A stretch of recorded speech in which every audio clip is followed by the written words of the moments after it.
These two conditions are not primary problems. I repeat, these two conditions, diabetes insipidus and its opposite SIADH, which is syndrome of inappropriate antidiuretic hormone, are not primary problems. There are usually complications. Complications of what? Okay, let's start from the beginning. So what is diabetes insipidus? This is a deficiency of antidiuretic hormone. I repeat, diabetes insipidus is a deficiency of antidiuretic hormone. So the diabetes here has no effect on sugar. Okay, so this is not the same as diabetes mellitus. This is different, completely different. This is only about the antidiuretic hormone. All right. So what happens if you don't have enough antidiuretic hormone? What was the purpose of this hormone again? In response, so we discussed this earlier.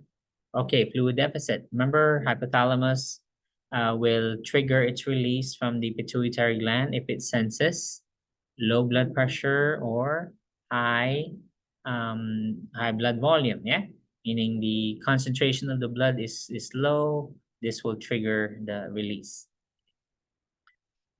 So what is the cause of DI? As I mentioned, this is not a primary problem. It's usually a complication of something else. So what are these causes? Surgery, especially brain surgery. Infection, especially brain infection. Inflammation, brain tumors, or it could also be vascular disease, which is basically referring to stroke. Okay, so stroke, complication of stroke is diabetes insipidus, or it could also be idiopathic, meaning we have no idea what causes it. It can also be nephrogenic, meaning you have antidiuretic hormone, but the problem is with your kidneys. The kidneys are not responding to your own antidiuretic hormone. It could also be drug-induced, especially from lithium, or a complication of hypokalemia and hypercalcemia. Any question? Okay. So what happens if you don't have enough antidiuretic hormone? What will be your manifestations? What's the purpose again of antidiuretic hormone? And when is it released? When you're in fluid overload or fluid deficit? When you're in fluid deficit, you release antidiuretic hormone to reabsorb water. Okay. So what will happen if you don't have enough antidiuretic hormone? What will happen to you? Yes, you get dehydrated. How? Kidneys won't stop making urine. It can't because there is no antidiuretic hormone. The kidneys cannot reabsorb water. As a result, you'll have over 250 ml of urine output per hour. How much is that in 24 hours? That could be up to 30 liters, correct? Now, where do we find 30 liters in the human body? Nowhere. So that means when you drink water, what will happen? It'll go right through you. Drink, pee, drink, pee, drink, pee, but a lot though. Look at the urine concentration. Specific gravity is only 1.0012 to 1.005. That's below normal, which is supposed to be up to 1.030, correct? Okay. Now, when you look at this patient, will this patient be dehydrated or fluid overload?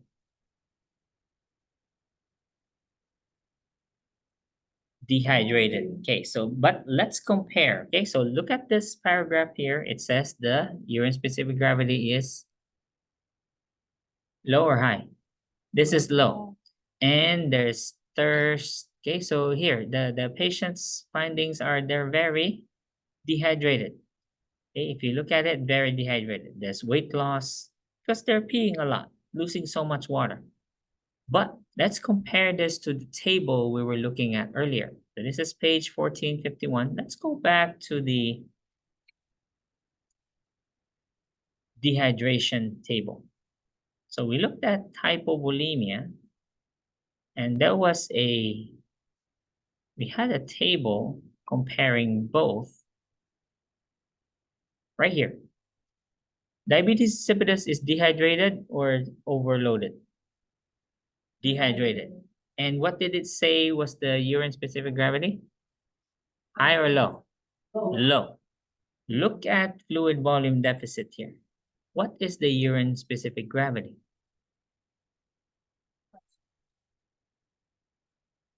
Normally, a dehydrated patient has dilute or concentrated urine.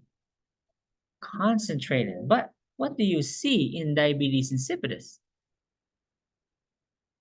Actually having very dilute urine. So therefore, is the is the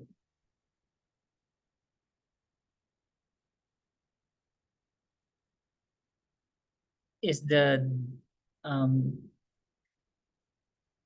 urine output here a manifestation or a cause of the dehydration? It's actually a cause. Okay. So this is one thing we have to remember with diabetes insipidus. Yes, this patient is very dehydrated. However, the urine, does it reflect a dehydrated patient's urine? No. This patient's urine output is so large and so diluted. This is the only thing different. All other findings, blood pressure is low, heart rate's high. All right, so this patient is very dehydrated. BU and creatinine will be high. All right, because this patient is dehydrated. However, the only thing weird is the urine output doesn't show a dehydrated patient urine-wise. The urine is very dilute. Urine is large quantity. Okay, no oliguria, no anuria here. Are we clear? Okay, let's go to interventions now. So what can we do with this patient? They don't have enough antidiuretic hormone, correct? So what can we do? Give them the antidiuretic hormone. So there is a synthetic form, which is vasopressin, desmopressin. This is a synthetic form of vasopressin, which is antidiuretic hormone. So we'll give this to the patient. It's available orally or intranasally. So nasal spray or oral. And do we give fluids? Yes, please give these patients fluids.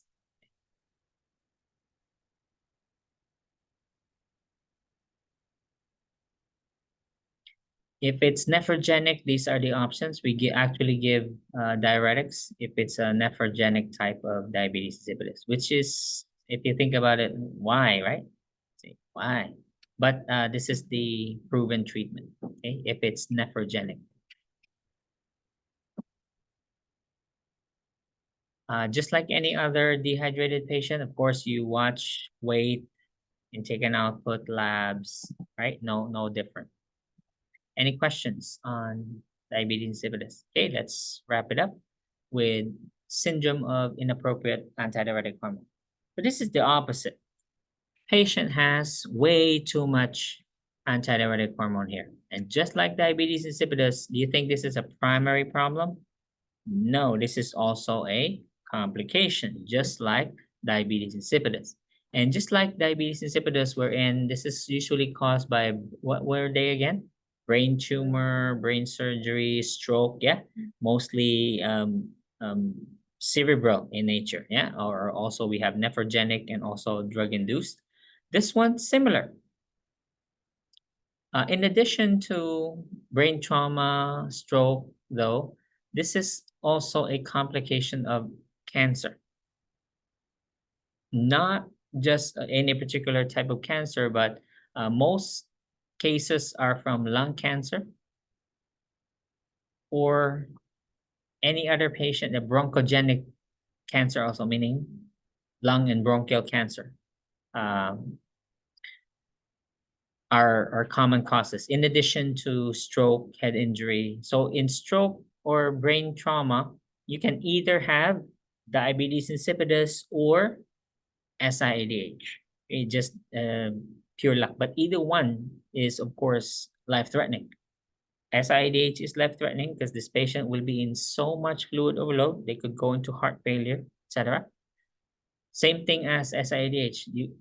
Diabetes insipidus. Patient could die from hypovolemic shock, and this one patient can die from severe massive fluid overload, especially heart failure and pulmonary edema.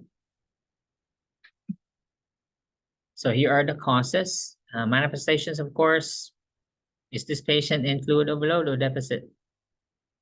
Overload. But let's look at the findings again. Look at the urine. Let's compare again to... Okay, so just like what we saw earlier, here in SIADH, the patient is supposed to be in fluid overload, but look at the urine. In a patient with fluid volume overload, what's the urine supposed to be? Concentrated? No, this is fluid volume excess. It's supposed to be increased, right? Increased urine output. And as a result, if there's increased urine output, that means the urine concentration will be dilute. That's what it's supposed to be. However, what's happening here is the opposite. Okay, so just like the pattern we saw with diabetes insipidus, here in SIADH, patient has, because of the too much antidiuretic hormone, there's so much water reabsorption. Okay, so the urine output is very, very small, very low. Patient has oliguria, patient has anuria, and as a result, what's the concentration of the urine? Very high. So high specific gravity, high urine osmolarity. Okay, so that's the problem here. On top of that, the patient also, because what happens to the patient's blood volume here? Very high. So therefore, what's the concentration of the serum plasma? What happens to serum osmolality?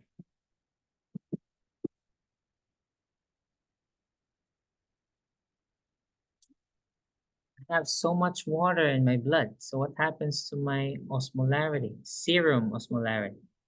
Gabby? Very low. So when I draw blood, what will that blood sample look like? Very watery, okay? Very dilute. Yeah, it'll still look red, but very watery. Okay. What do you think will happen to my sodium level? Remember, sodium is the major extracellular electrolyte. My patient will have delusional hyponatremia. The sodium levels will be very low. Okay. Do I need to treat it? Yes, I have to treat it because the patient will have symptoms of severe hyponatremia, right? By the way, I mentioned cancer, right? As a cause of SIADH. Actually, this is also from cancer treatment. Look at the medications mentioned here. Vincristine, this is a chemo drug. So chemotherapy medications can trigger SIADH on top of the cancer. So cancer causes SIADH, so does the treatment. Okay, so this is one of the complications.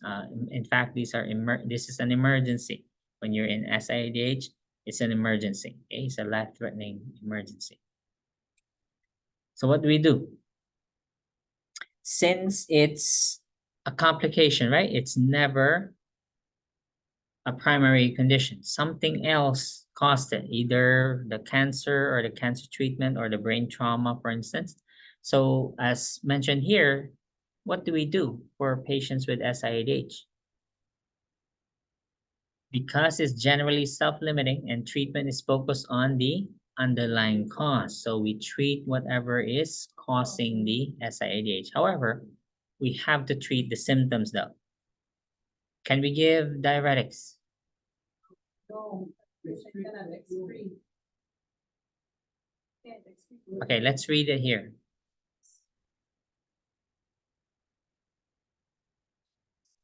Yes, because the patient is in fluid overload, so we have to give, we must give diuretics. Okay? It says that patient has, so I was. That's why we give diuretics. Okay, so help them out. Yeah, because remember the kidneys are reabsorbing the water because the ADH is so high. So we give them diuretics to help remove the water, especially if they go into heart failure. Fluid restriction, of course. Okay, fluid restriction will help both the fluid overload and also hyponatremia.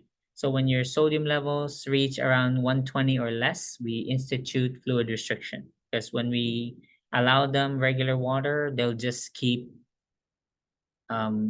losing the sodium will just keep dropping. Okay, so we have to restrict fluids not only because of the hyponatremia but also of the because of the fluid overload.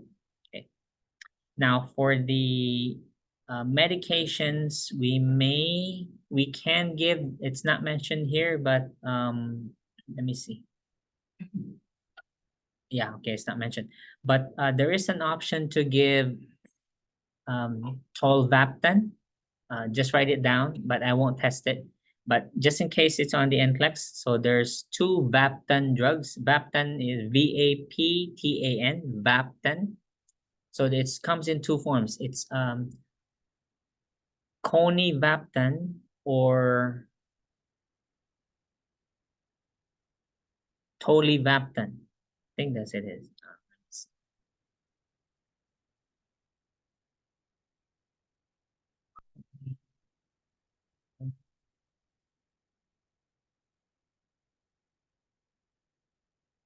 Tolvaptan, sorry.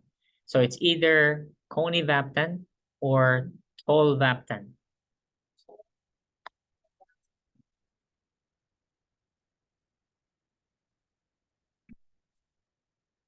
Okay, so Coni right here, CONI, Vaptan, or Tolvaptan.